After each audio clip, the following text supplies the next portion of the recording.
तो आइए अब शुरू करते हैं हुंकार। कोरोना की इस आपदा का मुकाबला केंद्र और राज्यों के बीच तालमेल से किया जा सकता है, लेकिन इस महामारी की घड़ी में भी केंद्र और राज्य बात बात पर एक दूसरे से लड़ने में लगे हुए हैं। जो ताजा मामला सामने आया है वो पश्चिम बंगाल से है। प्रधानमंत्री ने आज देश भर के अलग अलग जिलों के डीएम से मुलाकात के दूसरे चरण में 10 राज्यों के 54 डीएम से संवाद किया। अब इस बैठक में 10 राज्यों के मुख्यमंत्री भी शामिल हुए, लेकिन बैठक खत्म होते ही पश्चिम बंगाल की मुख्यमंत्री ममता बनर्जी पीएम पर प्रहार करने लगी। ममता बनर्जी ने बैठक में मौजूद मुख्यमंत्रियों की तुलना कठपुतली से कर दी और आरोप लगाया कि उन्हें बोलने का मौका ही नहीं दिया गया। ममता ने इस बैठक को पब्लिसिटी स्टंट और सुपर फ्लॉप तक करार दे दिया है। हालांकि केंद्र सरकार की कुछ और ही दलील है, लेकिन सवाल यह बड़ा हो जाता है कि जो ममता बनर्जी पीएम की बैठक में कई बार पहले शामिल नहीं होती हैं, वो इस वक्त इसे मुद्दा क्यों बना रही हैं। आज की हुंकार इसी मुद्दे पर, पहले report. Just a casual super flop meeting प्रकार से बहुरूपिया भी है और ये वायरस धूर्त भी है। And all the chief minister were sitting just like puppet. Mamata Banerjee ji जो बंगाल की मुख्यमंत्री हैं, आज उनका आचरण बहुत ही अशोभनीय रहा है। कोरोना के हालात को लेकर पीएम जमीन पर काम कर रहे डीएम से लगातार बात कर रही हैं। इसी संवाद के दूसरे चरण में आज पीएम ने 10 राज्यों के 54 जिलों के डीएम से चर्चा की। बैठक में पीएम ने कोरोना पर नजर रखने और तैयारी के लिए डीएम की तारीफ की। परिस्थितियों ने आपको अपनी क्षमताओं की नई तरह से परीक्षा देने का अवसर दिया है। अपने जिले की छोटी से छोटी दिक्कत को दूर करने के लिए पूरी संवेदनशीलता के साथ लोगों की समस्याओं का समाधान करने के लिए आपकी यही भावना काम आ रही है। पीएम और डीएम की इस बैठक में 10 राज्यों के मुख्यमंत्री भी मौजूद रहे, लेकिन पश्चिम बंगाल के मुख्यमंत्री ममता बनर्जी ने बैठक को लेकर कई सवाल खड़े कर दिए। ममता ने आरोप लगाया कि उन्हें कठपुतलियों की तरह बैठक में रखा गया और कुछ बोलने नहीं दिया गया। It was just a casual super flop meeting. We the chief ministers are feeling insulted and humiliated, and we are astonished to see that Prime Minister called a meeting and invited the chief ministers, and all the chief ministers were sitting just like puppet. Nobody is allowed to speak. उधर ममता के आरोपों को केंद्र सरकार ने खारिज किया है। केंद्र के सूत्रों के मुताबिक ये बैठक पीएम और डीएम के बीच सीधे संवाद के लिए आयोजित की गई थी। बैठक में सिर्फ डीएम को अपनी बात रखने की इजाजत थी। बंगाल के नॉर्थ 24 परगना के डीएम को भी समय दिया गया, लेकिन ममता ने नॉर्थ 24 परगना के डीएम का बोलना रद्द कर दिया। ममता बनर्जी जी जो बंगाल की मुख्यमंत्री हैं, आज उनका आचरण बहुत ही अशोभनीय रहा है। उन्होंने पूरी मीटिंग को एक प्रकार से डिरेल करने की कोशिश की कि वो मीटिंग सफल ही नहीं हो।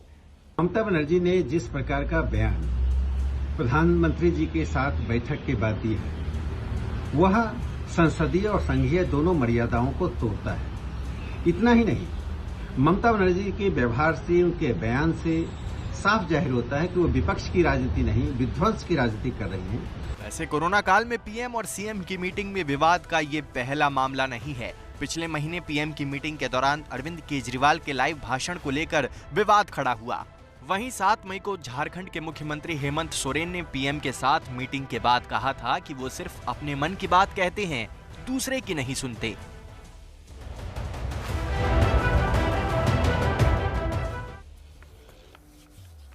और इसी पर चर्चा करने के लिए आपका परिचय कराते हैं खास मेहमान जो इस वक्त हमारे साथ मौजूद हैं। कांग्रेस के प्रवक्ता चरण सिंह सापरा साहब हमारे साथ मौजूद हैं। राजनीतिक विश्लेषक बीजेपी का पक्ष रखेंगी ममता काले, वो इस चर्चा में शिरकत कर रही हैं। जेडीयू के प्रवक्ता राजीव रंजन जी हमारे साथ मौजूद हैं। टीएमसी प्रवक्ता मानव जायसवाल आज की इस चर्चा में शामिल हो रहे हैं। मैं आपको बता दूं कि आज की इस चर्चा में शामिल होने के लिए बीजेपी से भी हमने अनुरोध किया था, लेकिन पार्टी की तरफ से अपना प्रवक्ता नहीं भेजा गया है। तो बहुत बहुत स्वागत आप सभी का। सबसे पहले मुझे लगता है मानव जायसवाल जी को आना चाहिए। मानव जायसवाल जी, विपक्ष का मतलब क्या विवाद खड़ा होना हो गया है क्या? मतलब जो भी मुद्दा होगा विपक्ष की तरफ से विवाद किया जाएगा? भाई पीएम डीएम के साथ बैठक कर रहे थे, उनसे सीधा संवाद कर रहे थे, और ममता बनर्जी को ऐसा लग रहा है साहब सीएम को कठपुतली बना दिया। मैडम, सभी को मेरा नमस्कार है और आपके माध्यम से मैं पूरे देश को नमन करता हूं। और जहां तक कोरोना का काल जो हमारे देश में चल रहा है, और आज तक ब्लैक फंगस भी कुछ नया बीमारी चालू हो गया है, इसके लिए हमको काफ़ी सचेत रहना है। और मैं आपके माध्यम से हर परिवार वालों को, उन प्रियजनों को जिन्होंने खोया है अपने, उनको हमारी संवेदना है पूरे बंगाल से। नहीं, अच्छी बात है, बैठक हो रही थी, कम से कम वहां पर भी ममता बनर्जी संवेदना दिखाती ना।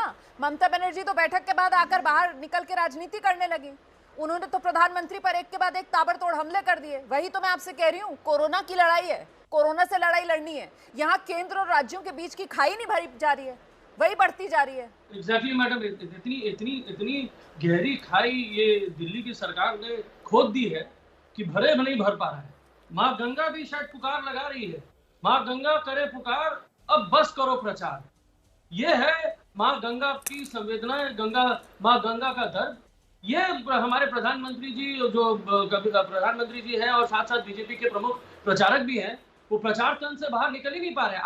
आज की इस बैठक में क्या प्रचार हो रहा था, आप मुझे बताइए।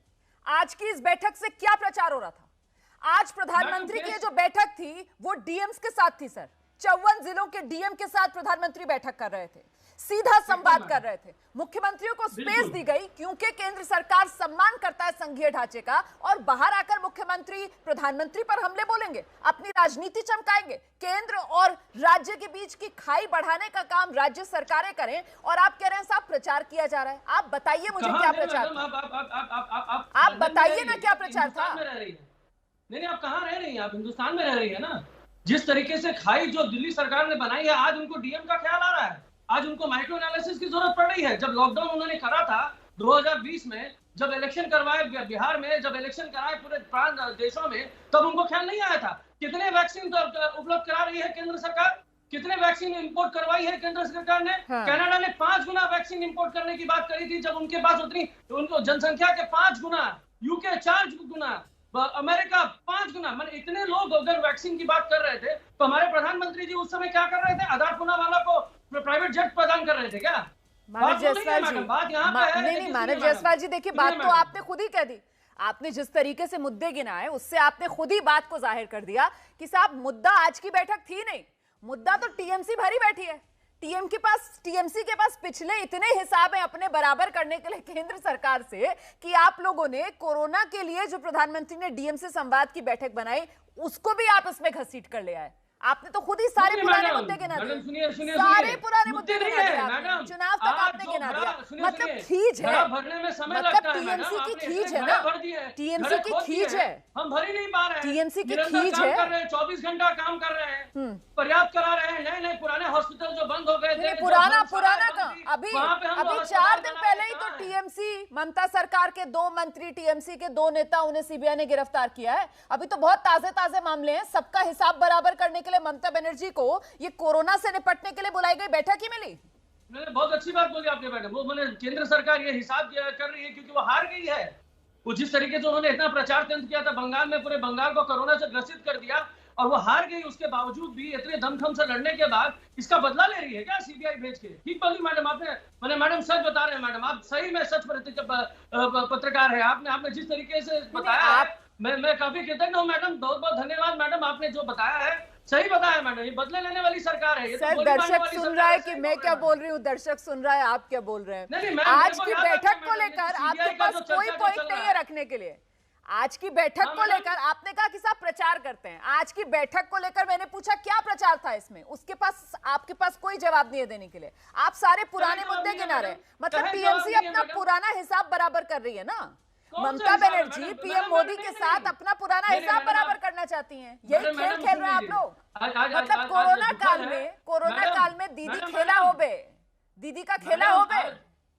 मैडम, आज दुखद है कि बीजेपी के प्रवक्ता नहीं है, लेकिन उनकी कमी महसूस नहीं हो पा रही है मुझे। ये सच है कि उनकी कमी महसूस नहीं हो रही है। क्या बीजेपी के प्रवक्ता नहीं है क्या? इसीलिए आप बात कर रही हैं ऐसे? नहीं सर, आपके मन मुताबिक बात ना की जाए तो आप लेबल लगाने लगते हैं। आपके मन मुताबिक बात ना की जाए तो आप लेबल लगाने लगते हैं, और ये दिक्कत आपकी नहीं है सर, ये दिक्कत आपकी नहीं है सर, ये तो कोई भी पॉलिटिकल पार्टी का प्रवक्ता हो, उसके मन की बात अगर नहीं की जाएगी ना तो वो फौरन लेबल लगाने लगेगा। हमें तो आदत हो गई है इस बात की, तो इसलिए आपके लेबल लगाने से मुझे कोई फर्क नहीं पड़ेगा सर, मुझे कोई फर्क नहीं पड़ेगा आपके लेबल लगाने से, कोई बात नहीं, आप स्वतंत्र। मैंने आपको पूरे सम्मान के साथ यहाँ बुलाया है अपने चैनल में, मैं पूरी आपकी बात सुनूंगी सर आंखों पर आपकी बात, ठीक है। आप जो बात कह रहे हैं मैं उसको लेकर चलती हूँ।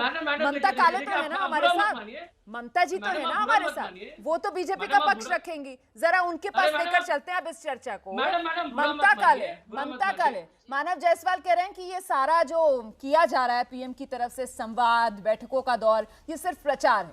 ये प्रचार है क्या? इतनी नाकाम हो गई है सरकार इस कोरोना काल में कि वो जो दाग लग रहे हैं सरकार पर, उनको मिटाने के लिए अब इस तरीके की बैठकें की जा रही है। इससे क्या हासिल होगा? देखिए मैं क्या बोलूं, कुछ लोग होते हैं जो सावन के अंधे होते हैं, उनको हर तरफ सिर्फ अपने हिसाब से हरा ही हरा दिखाई देता है, और क्या उसके बाद जब हरा दिखाई देता है उसके अलावा वो कुछ और गाते नहीं है। अब इनको अचानक से ये दिख रहा है कि आज हिंदुस्तान के आदरणीय प्रधानमंत्री जी डीएम्स की बैठक कर रहे हैं। अरे इनको बोलिए थोड़ा पढ़ा लिखा करें, थोड़ा ज्ञानवर्धन अपना करें, तो आपको पता चलेगा कि पिछले समय से जब कोविड हुआ था तब से लगातार बात की जा रही है, मुख्यमंत्रियों से लेकर के जो सरपंच हैं गांव के, वहां तक बात की जाती है। अब ये भाई साहब कोविड की कुछ बातें कर रही थी, आपने जब बोला तो मैंने कुछ नहीं बोला। हाँ। तो थोड़ी सभ्यता आप सीख लीजिए। मानव जायसवाल, देखिए आपको किसी और ने टोका नहीं, मैं ही आपसे बीच बीच में सवाल पूछ रही थी, उनको सुन लीजिए फिर दोबारा आपके पास। नहीं मैं भावुक हो गया मैडम, मैं भावुक भावनाओं पर काबू रखें, भावनाओं पर काबू रखें। आइए ममता जी की बात पूरी कीजिए। चलिए डिबेट होने लगे हैं। दादा मैं आपकी भावनाएं समझ रही हूँ। जहाँ ममता नाम आता है आप लोग बड़े भावुक हो जाते हैं, और सही बता रही मैडम, ये बात तो सही है, ये बात तो सही है। तो कोई बात नहीं, कोई बात नहीं, आप लोग सामने आते वो चीज भी कर देते जो नहीं करनी चाहिए, जो गलत होती है। जैसे अभी आपने किया गलत, मेरे साथ भी ममता नाम सुना, आपने बीच में बोलना शुरू कर दिया। कोई बात नहीं दादा, चलिए मुद्दे पे आ जाते हैं, छोड़िए ये वाली बात छोड़िए।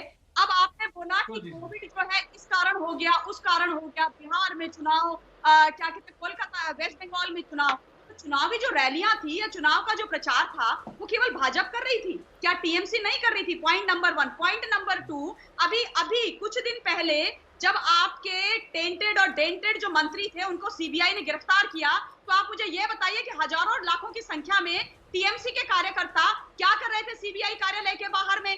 क्यों थे वो? डिजास्टर मैनेजमेंट एक्ट लगा हुआ है आपके यहाँ पर, धज्जियां उड़ा दी डिजास्टर मैनेजमेंट एक्ट की। आप लोगों ने लॉकडाउन इंपोज किया, धज्जियां उड़ा दी। आप लोगों ने खुद की सरकार ने जो लॉकडाउन का अनाउंस किया उसको टीएमसी के नेताओं ने और कार्यकर्ताओं ने उठा करके एकदम ठंडे बस्ते में डाल दिया, कचरे के डब्बे में डाल करके वो सड़कों पर आ गए। तो आप लोग वो काम कर रहे हैं जो नहीं करना चाहिए। और ममता दीदी ने डीएम को क्यों नहीं भेजा आज? आप मुझे ये बताइए, बैठक डीएम्स की थी, ये सीएम्स की बैठक नहीं थी। तो डीएम और सीएम में बहुत फर्क होता है। ममता दीदी ने डीएम को क्यों नहीं भेजा? और उसके बाद ममता दीदी आकर के उस मीटिंग की बुराई करने लगी जिसके माध्यम से अभी पूरे क्या कहते हैं सारे कोविड पैंडेमिक को सुलझाने की और कंट्रोल करने की बात की जा रही है। तो मैं यहाँ पर जरा सा दर्शकों को ये क्लियर करना चाहती हूँ कि आज जो बैठक हो रही थी 54 जिलों के डीएम थे और इसमें जो है वो अलग अलग राज्यों के सीएम भी थे। तो सिर्फ ममता बनर्जी नहीं थी, बल्कि ये 54 जिले 10 राज्यों में फैले हुए, तो 10 राज्यों के मुख्यमंत्रियों ने इसमें शिरकत की है। इसमें कुछ कांग्रेस शासित प्रदेश भी जिनके मुख्यमंत्री आज इस बैठक में शामिल थे। ऐसे में चरण सिंह सापरा साहब आएंगे तो बेहतर बता पाएंगे। चरण सिंह सापरा साहब, जो कांग्रेस शासित राज्यों के मुख्यमंत्री हैं उन्हें दिक्कत नहीं होती है क्या? सारी दिक्कत हमने देखा आज ममता बनर्जी को, इससे पहले हेमंत सोरेन साहब भी, इससे पहले अरविंद केजरीवाल भी। तो कांग्रेस के जो मुख्यमंत्री हैं उनकी तरफ से ऐसी बातें सामने नहीं आई हैं, इसके पीछे क्या वजह है? देखिए रोमाना जी, मैं एक बात कहना चाहता हूं कि जो अच्छा प्रशासक होता है जी, वो निश्चित रूप से जब डीएम और मुख्यमंत्री दोनों हैं किसी मीटिंग में, तो वो मात्र डीएम से नहीं बात करता, डीएम से बात करने के बाद में वो मुख्यमंत्री से भी चर्चा करता, जो अच्छा प्रशासक हो। लेकिन जिस व्यक्ति के मन में हो कि मुझे ये मुख्यमंत्रियों को नीचा दिखाना है, वो फिर इस तरह के काम करते हैं। वो प्रधानमंत्री है, उनको उस चीज की आजादी है, लेकिन ये लोकतंत्र की हत्या है, ये तानाशाही है। और मुख्यमंत्रियों का अपमान। नहीं, अगर ऐसा है तो फिर आपके मुख्यमंत्री जो हैं वो जा क्यों रहे हैं ऐसी बैठकों में? और इससे पहले स्पेसिफिकली पीएम सीएम्स के साथ तो बैठकें कर चुके हैं, कई दौर की बैठकें की हैं। अच्छा, यहाँ एबीपी न्यूज पर मैंने खुद ये सवाल उठाया था जब इससे पहले सिर्फ ये खबर आई थी कि प्रधानमंत्री डीएम से संवाद करेंगे, तो हम लोगों की तरफ से तो खुद ये कहा जा रहा था कि साहब सीधे पीएम टू डीएम संवाद का क्या मतलब है, इसमें सीएम भी होना चाहिए राज्य का, क्योंकि डीएम जो है वो बिना सीएम के साथ सहयोग के तो कुछ नहीं कर सकता है। तो यहाँ तो स्पेस दे रहे हैं, प्रधानमंत्री डायरेक्ट भी तो बात कर सकते थे ना डीएम से। उन्होंने मुख्यमंत्रियों को इतनी इज्जत दी कि वो भी एक ही मतलब पेज पर रहे, उनको भी इंक्लूड किया इसमें, तो इसमें क्या आपत्ति है? नहीं, देखिए रोमाना जी, आप भी जानती हैं कि डीएम से जो भी संवाद करना है वो मुख्यमंत्री के ध्यान में भी रहना चाहिए, इसलिए प्रधानमंत्री ने उनको बुलाया। लेकिन क्या बिगड़ता प्रधानमंत्री का अगर वो मुख्यमंत्री से भी एक दो चीजें पूछ लेते? तो मुख्यमंत्री कोई पर्सनल बात तो नहीं करते थे ना, वो यही कहते थे कि हमारे राज्य में वैक्सीन चाहिए या हमारे राज्य के अंदर ब्लैक फंगस के लिए हमको इलाज के लिए दवाई चाहिए। प्रधानमंत्री अलग से संवाद कर ही रहे हैं। ये कोरोना काल चल रहा है, यहाँ पर मुख्यमंत्रियों की ईगो सेटिस्फाई करने के लिए थोड़ी ये बैठकें बुलाई जा रही हैं। मुख्यमंत्रियों का जो अहंकार है उसको संतुष्ट करने के लिए थोड़ी ये बैठकें बुलाई जा रही है। ये कोरोना से लड़ाई की वजह से बैठकें बुलाई जा रही हैं, आपको भी ये बात समझनी चाहिए। कोरोना की लड़ाई, मेरी बात पूरी होने दीजिए। कोरोना की लड़ाई के लिए अगर ये मीटिंग बुलाई है तो मुख्यमंत्री का भी दायित्व बनता है उस मीटिंग के अंदर बोलने का, और प्रधानमंत्री का दायित्व बनता है मुख्यमंत्री को पूछने का कि भाई चंद बातें आप भी अगर कह, प्रधानमंत्री अगर पूछ लेते तो क्या बिगड़ जाता उनका? अगर एक एक मुख्यमंत्री 2-2 मिनट बोल लेते तो क्या प्रधानमंत्री की शान कम हो जाती, या फिर वो कोई अटैक कर देते? या क्या प्रधानमंत्री डरते हैं कि जिस तरह से अरविंद केजरीवाल ने किया है उसी तरह से ये बाकी के मुख्यमंत्री भी करेंगे? तो ये क्लियर कट दिखता है कि लोकतंत्र की हत्या है, मुख्यमंत्रियों का अपमान किया है। और मुझे लगता है कि पहले की जो मीटिंगें मुख्यमंत्रियों के साथ हुई है वो इस मीटिंग के साथ कंपेयर इसलिए नहीं हो सकती क्योंकि उन मीटिंगों के अंदर मुख्यमंत्री के साथ में वार्तालाप मतलब मुख्यमंत्री को राज्य की मैं कन्विंस नहीं हूं सर, मैं बिल्कुल कन्विंस नहीं हूं आपकी इस दलील से। मतलब आप जिस तरीके से एक मुद्दे को लेकर आप ये कह रहे हैं साहब ये लोकतंत्र की हत्या हो गई है, डेमोक्रेसी खत्म हो गई है, मुझे लगता है कि राजीव रंजन जी को आना चाहिए। राजीव रंजन जी, क्या ये इतना बड़ा संघीय ढांचे से जुड़ा मुद्दा है जिस तरीके से यहाँ पर चरण सिंह सापरा साहब कह रहे हैं कि साहब मुख्यमंत्रियों को बुलाकर उनको बेइज्जत कर रहे हैं, मुख्यमंत्रियों को क्यों नहीं बोलने दे रहे हैं? भाई सबको पता है ना ये तो पीएम का डीएम के साथ संवाद है, और मुख्यमंत्रियों को स्पेस और सम्मान देने के लिए ही जिस राज्य के डीएम से वो संवाद कर रहे हैं उस राज्य के मुख्यमंत्री की मौजूदगी में कर रहे हैं। इसमें क्या जरूरी हो जाता है कि पीएम को सीएम से बात करनी चाहिए? जो बात यहां पर चरण सिंह सापरा साहब कह रहे हैं, क्या उससे बेहतर तालमेल हो सकता था केंद्र और राज्यों के बीच अगर पीएम सीएम को भी स्पेस देते? देखिए, अगर आप कोरोना के दौरान देखेंगी तो मुख्यमंत्रियों के साथ माननीय प्रधानमंत्री जी की कई बार बातचीत हुई है, कई संवाद जो हुए हैं उसका ब्यौरा आज देश के सामने सार्वजनिक है। 14 हो चुकी है सर, 14 बार बैठकें प्रधानमंत्री की मुख्यमंत्रियों के साथ हुई है 2020 से लेकर अब तक 2021 तक, इसी कोरोना के मुद्दे पर। जी बिल्कुल। और पैंडेमिक के दौरान प्रधानमंत्री जी की रणनीति अलग अलग जो महत्वपूर्ण प्रशासनिक स्तंभ है उनसे वो सीधे संवाद करते रहे हैं, और कहीं ना कहीं 2 दिन पहले भी उन्होंने 2 राज्यों के मुख्यमंत्रियों और फील्ड वर्कर्स से बात की। इसके पहले फ्रंटलाइन वर्कर्स से उन्होंने सीधे तौर पर बात की। ये उनकी शैली है जी। और मुझे लगता है कि समय की जो उपयोगिता को भी समझना होगा, और कहीं ना कहीं एक कार्यक्रम जिसमें सीधे तौर पर वो जिले जिसके मुख्यमंत्री वहाँ उपस्थित है, उनके जो डिस्ट्रिक्ट मैजिस्ट्रेट्स हैं, निश्चित तौर पर जो आंकड़े वहां साझा कर रहे हैं, जो जानकारियां दे रहे हैं, वो मुख्यमंत्री जी की उपस्थिति में दे रहे हैं, तो वो राज्य का पक्ष रख रहे हैं। कमोबेश उसमें कहीं राज्य की उपेक्षा या अवमानना जैसी स्थिति नहीं, और न इसे केंद्र राज्य संबंधों के लिए और संघीय ढांचे की एक खतरनाक संकेत मानने जैसी अतिरंजित टिप्पणी की जानी। बिल्कुल।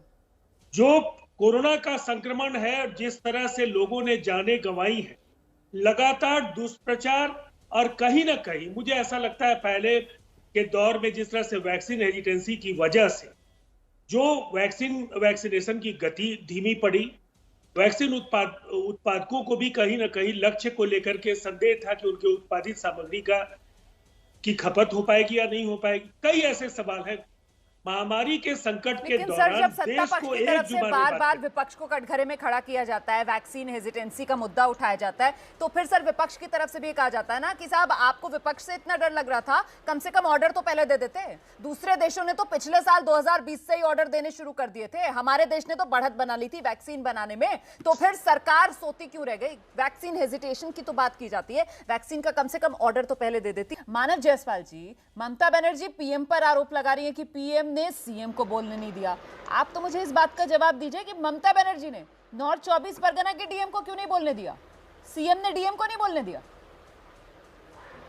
हेलो जी जी मैडम आपको जी आ रही है आपको? हाँ जी मैडम, हाँ आ रही मैडम आ रही है।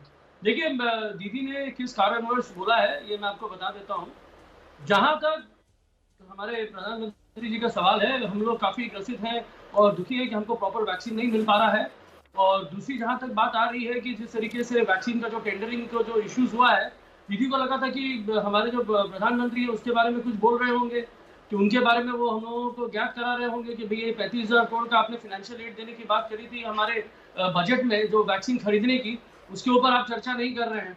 तो हो क्या रहा है मैडम, ये जो फरमान जारी करने वाली जो सरकार है ना, उनको दरबार चाहिए। आप लोगों को इतना बेवकूफ समझते हैं क्या?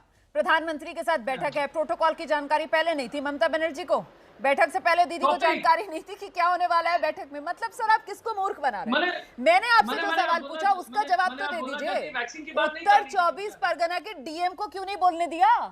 उत्तर 24 परगना के डीएम बता देते प्रधानमंत्री को वैक्सीन को लेकर जो दिक्कत है, पीएम के सामने वो भी तो बात रख सकते थे ना। आपके यहाँ के किसी डीएम ने बोला कि मैं बता दूं, बताइए ना मैडम।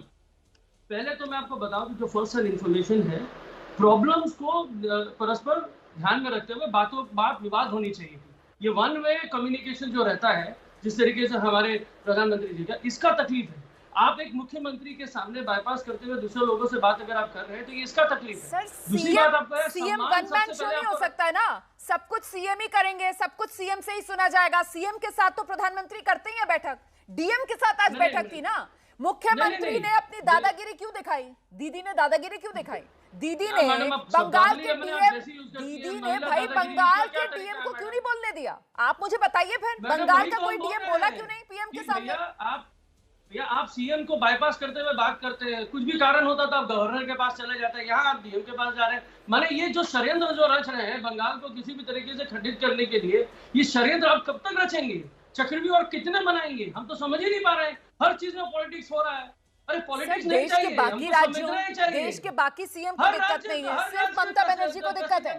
आज भी 10 राज्य थे सर, ममता बनर्जी को हटा दिया जाए तो 9 और मुख्यमंत्री थे। उन 9 और मुख्यमंत्रियों की तरफ से तो किसी तरीके की कोई शिकायत नहीं आई है। आप मुझे बताइए कुछ दिन पहले हेमंत जी का ट्वीट आया था। सर आज छत्तीसगढ़ के मुख्यमंत्री थे, आज महाराष्ट्र के मुख्यमंत्री थे, ये गैर बीजेपी शासित राज्यों का नाम मैं गिना रही हूँ, उनकी तरफ से तो कोई शिकायत नहीं हुई। वहां के डीएम तो सब बात कर रहे थे, सिर्फ एक बंगाल की डीएम, बंगाल के किसी डीएम के पास कुछ भी नहीं था बोलने के लिए। क्या कि मैडम बंगाल जैसा दहशत है क्या? इतनी ज्यादा डर है क्या दीदी का?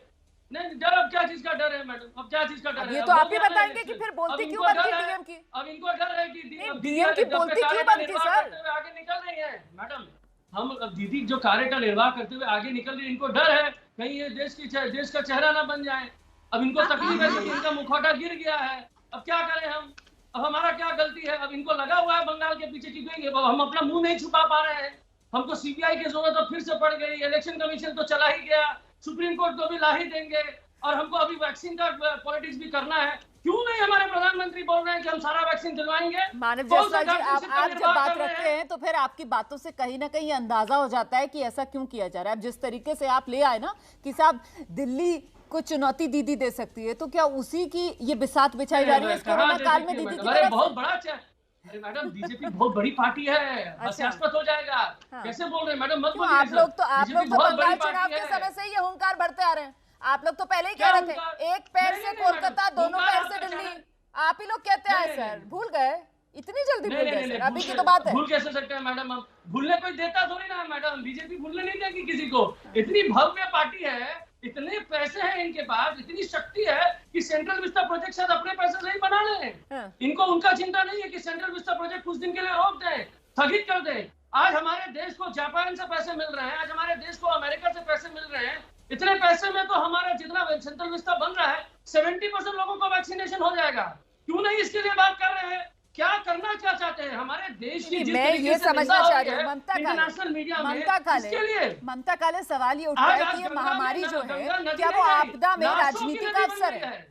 क्या ये महामारी आपदा में राजनीति का अवसर है? मतलब यहाँ जिस तरीके की बातें, जिस तरीके की बयानबाजी टीएमसी के नेता की तरफ से की जा रही है, मेरी तो समझ में नहीं आ रही है क्या कहने की कोशिश कर रहे हैं। प्रधानमंत्री डीएम के साथ संवाद करते हैं, बंगाल के डीएम मौजूद रहते हैं, लेकिन बंगाल का कोई डीएम किसी भी जिले का कुछ बोलता ही नहीं है, सबकी बोलती बंद। क्यों भाई? आइए ममता काले। जी धन्यवाद रुमाना। क्या है ना, परेशानी यही है, आज की जो मीटिंग थी वो विशेष तौर पर और खास तौर पर डीएम्स को मद्देनजर रखते हुए बुलाई गई ताकि डीएम्स अपनी बात बोल सके, उनको जिलों में जो समस्याएं आ रही हैं उसको वो पीएम को अवगत करा सके। देखिए, जब राष्ट्र की बात होती है तो प्रधानमंत्री होते हैं और उसके बाद पूरे प्रदेश में मुख्यमंत्री होते हैं, लेकिन जिले में एक डीएम सर्वे सर्वा होता है। ममता बनर्जी ने आज अपने डीएम्स को बोलने की इजाजत नहीं दी, दर्शाता है कि दीदी तानाशाही से वहां पर वेस्ट बंगाल को चला रही हैं और अब जो है लगातार राजनीति की जा रही है, लगातार राजनीति की जा रही है। ये लोग बात करेंगे लोकतंत्र की, ये बात करेंगे वैक्सीन की, जिन्होंने वैक्सीन की खिलाफत करी है। पूरे का पूरा मतलब विपक्ष एक हो गया, विपक्ष ऐसे खड़ा हो गया मोदी जी के खिलाफ जैसे कोविड से नहीं मोदी जी के खिलाफ लड़ रहे हैं। कैसे कैसे बयान आ रहे थे छत्तीसगढ़ से, झारखंड से, कांग्रेस के नेताओं के, अखिलेश यादव के, ममता दीदी के, कि जैसे कोविड की वैक्सीन को खोज करके हमारे वैज्ञानिकों ने और देश की सरकार ने बहुत बड़ी गलती कर दी है। तो उसका पूरी तरीके से विरोध होने लगा। समझना चाहती हूँ ममता जी, मैं आपसे एक बात समझना चाहती हूँ कि जब पीएम डीएम के साथ बैठक करते हैं और उसका नतीजा ये निकलता है कि ममता बनर्जी बाहर आकर इस तरीके से हमलावर तेवर अपनाती हैं, तो इससे हासिल क्या होगा? मतलब ये तो कोरोना काल है, आपदा काल है, इससे तो और राजनीति बढ़ेगी, इससे कुछ बंगाल के लोगों का भला तो होगा नहीं। क्या बिना मुख्यमंत्री को साथ लेकर सीधे डीएम से संवाद करके प्रधानमंत्री हासिल कुछ कर सकते हैं? आप मुझे बताइए। आज हमने देख लिया ना कि बंगाल के तो हर जिले के डीएम जो मौजूद थे सबकी बोलती बंद रही, तो अल्टीमेटली हम हासिल क्या कर रहे हैं?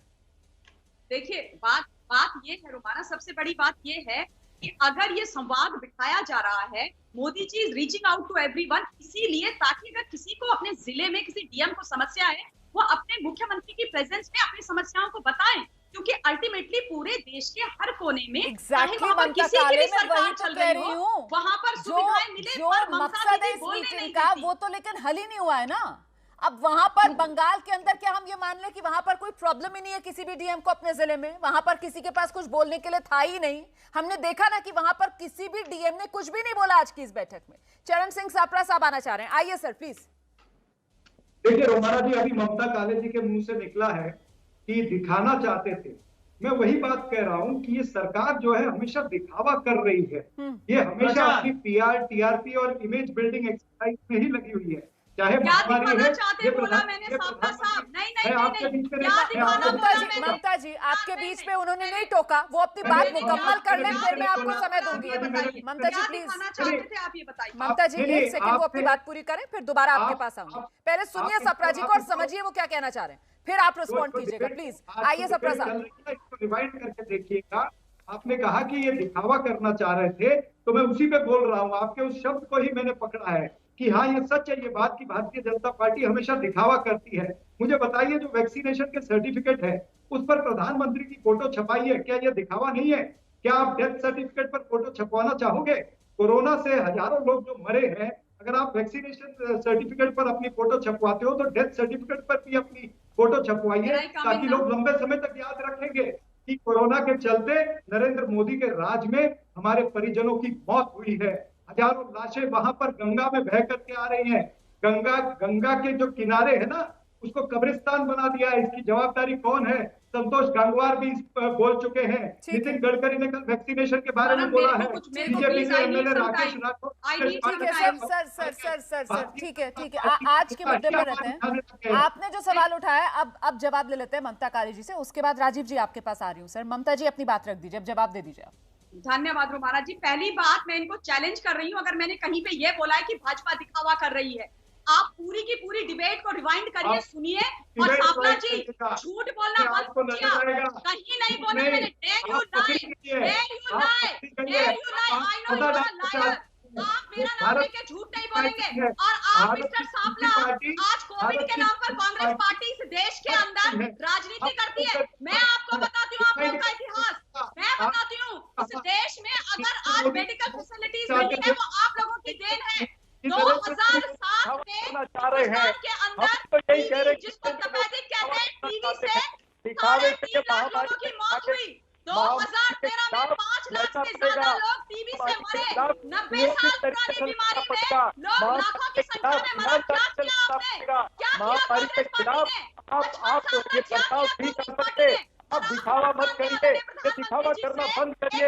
नरेंद्र मोदी के दिखावे के प्लीज, मुझे लगता है इतना नीचे हमें इस डिबेट का स्तर नहीं गिराना चाहिए कि अब हम लाशों के नंबर देकर, अब हम लाशों के आंकड़े देकर एक दूसरे के ऊपर अपना सुशासन दिखाने की कोशिश करें कि साहब आपकी सरकार में इतने मरे थे, देखिए हमारी सरकार की महामारी में आप कहाँ हमें आईना दिखा रहे हो, आप खुद आईना देखो। मेरे ख्याल से हमें इससे बचना चाहिए, हमें इससे बचना चाहिए।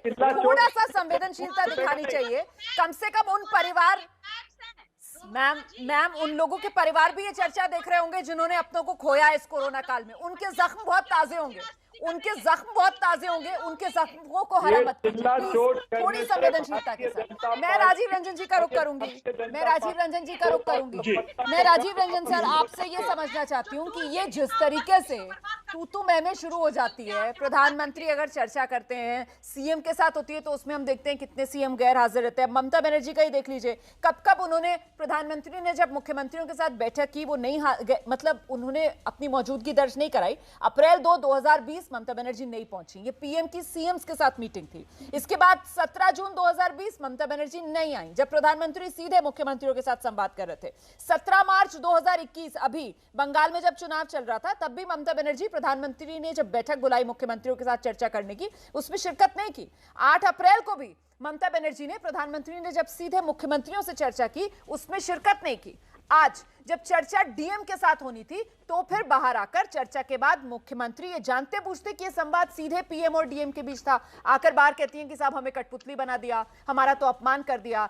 यहां पर सापरा साहब कहते हैं ये तो लोकतंत्र की हत्या हो रही है। सर, मैं ये जानना चाहती हूं कि इस तू मैं से तो कोरोना हारेगा नहीं, और क्या ये सारी कवायद जो की जा रही है केंद्र सरकार की तरफ से, वो सिर्फ कॉस्मेटिक फिर मानी जाएगी, खाना पूर्ति के लिए? क्योंकि शायद केंद्र को भी समझना चाहिए कि इस तरीके से अगर केंद्र और राज्य के बीच खाई बढ़ेगी तो कोरोना कैसे हारेगा। सर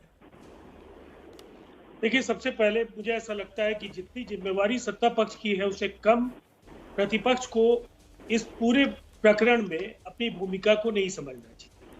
और जहां तक वैक्सीन हेजिटेंसी की बात मैंने कही थी, उसकी वजह क्या थी? अगर पूरे देश के सभी राजनीतिक दल इस बहुदलीय लोकतंत्र में ये कहते कि वैक्सीन ही हम लोगों को इस महामारी से बचा सकती है, इसीलिए जो हिंदुस्तान में दोनों, चाहे वो वैक्सीन बनाने वाली कंपनी है या कोविशील्ड बनाने वाली कंपनी है, उनके अनुमानित उत्पादन के लक्ष्य से अगर आपके आवश्यकता की पूर्ति नहीं हो रही है तो दुनिया के वैक्सीन उत्पादकों के लिए हिंदुस्तान के दरवाजे खोल दिए। ठीक है जी। और वहां से आप आयात की। ठीक है जी। और कहीं ना कहीं एक जो वैक्सीन को लेकर के लोगों के बीच जो आज जिस तरह से जिज्ञासा बढ़ी और लोग उत्साहित होकर के इस वैक्सीन की कतार में आज खड़े हैं, शायद राजनेताओं की जो फॉलोइंग है जी, जिस तरह से बड़े नेताओं ने जो बयान दिए, उनका असर भी शुरुआती दौर में पड़ा है।